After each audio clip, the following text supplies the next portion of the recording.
بسم اللہ الرحمن الرحیم نحمدہ ونصلی علی رسولہ الکریم اما بعد۔ ہماری ایک چاہت ہوتی ہے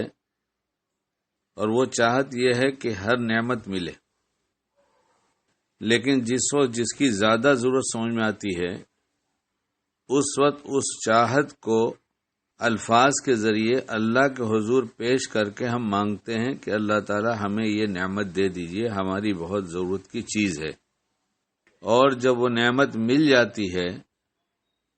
تو پھر ہم اس نعمت کی پوری ہونے کی خوشی میں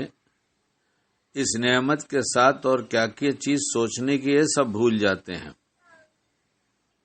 اس لیے جب بھی کوئی نعمت مل جائے تو اول مانگ رہے تھے اور مل نہیں رہی تھی، مانگتے مانگتے مل گئی ہے تو سب سے پہلے اس کا شکریہ، اللہ آپ کا احسان ہے، آپ نے یہ نعمت ہمیں دے دیا۔ دوسری بات کہ اللہ مجھے اس کی قدر دانی کی توفیق دے دیجئے۔ تیسری بات اس نعمت کے استعمال میں اعتدال سے نہ ہٹوں، اسراف میں مبتلا نہ ہو جاؤں، غلط ڈھنگ سے استعمال نہ کرنے لگوں، یعنی اس نعمت کو ایسے استعمال کی توفیق دے دیجئے جیسا آپ کو پسند ہے ویسے ہی میں استعمال کروں، تاکہ ملی ہوئی نعمت سے ہمیں جو چیز مطلوب تھی وہ ہر نعمت کے ساتھ چین سکون جڑا ہوتا ہے، ہر نعمت کے ساتھ۔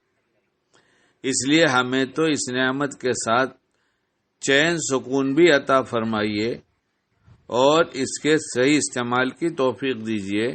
اور اس پر جس وقت جس انداز کے استعمال سے صحیح شکر ادا ہوتا ہو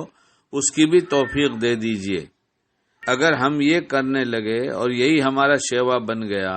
اور اس کا استحضار رہا، کہیں ہم نے اس نعمت کا غلط استعمال تو نہیں کیا، کہیں ہم نے اسراف تو نہیں کیا، کہیں اعتدال سے ہٹ تو نہیں گئے، اگر یہ خیال رہا تو انشاءاللہ صحیح طور پہ شکر ادا ہوگا۔ اور جب شکر صحیح ہوگا تو یہ ہو نہیں سکتا کہ اس نعمت میں کبھی زوال آئے، کیونکہ تو اللہ کا وعدہ ہے اگر نعمتوں کی قدر ہم کریں گے تو اللہ نعمتوں کو بڑھائے گا۔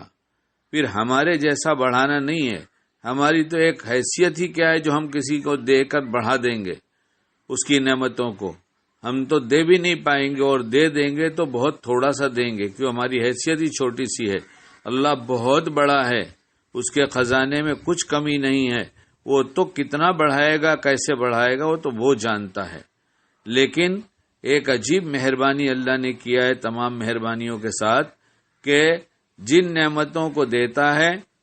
بندوں کی ضرورتیں ہوتی ہیں، بہت ساری بغیر مانگے دے دیا، لیکن جس کی ضرورت سمجھ کر جب بندہ مانگتا ہے اور اللہ دے دیتا ہے تو اس نعمت کے ساتھ اب کیا ہمارا سلوک ہونا چاہیے ہم اسے بھول جاتے ہیں، اور پھر ہم اپنی مرضی کے مطابق خواہشات کے پوری کرنے میں لگ جاتے ہیں۔ جس وقت نعمت کی ضرورت ہوتی ہے تو ضرورتیں ہماری نگاہ میں ہوتی ہیں اور انہی ضرورتوں کو نگاہ میں رکھ کر ہم مانگتے ہیں،